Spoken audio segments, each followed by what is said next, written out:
যেটা এখনো পর্যন্ত পূর্ণ হয়নি,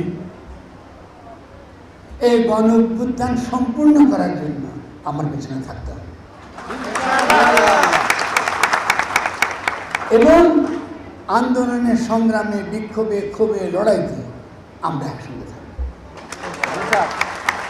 এবং আমরা এমন একটা স্বাস্থ্য ব্যবস্থা বাংলাদেশে করে দেখাবো যেটা সারা পৃথিবীতে নজির হয়ে থাকে।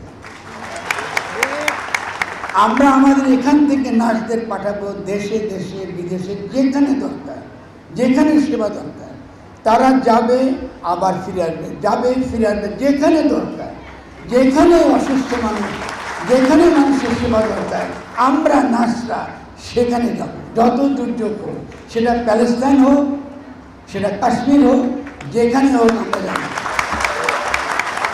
আমরা যাব। আমরা কেন যাব? আমরা গর্বিত বাংলাদেশি, আমরা লড়াকু, আমরা লড়তে জানি, আমরা দুনিয়াকে দেখাতে জানি যে আমরা কী জিনিস। আমরা যদি একটা ফ্যাসিস্ট শক্তিকে উৎখাত করতে পারি, আমরা পৃথিবীতে যেসব দুষ্ট শক্তি আছে পৃথিবীব্যাপী তাদেরকে উৎখাত করে ছাড়ব ইনশাআল্লাহ। এই লড়াইটা এখান থেকে শুরু হতে হবে।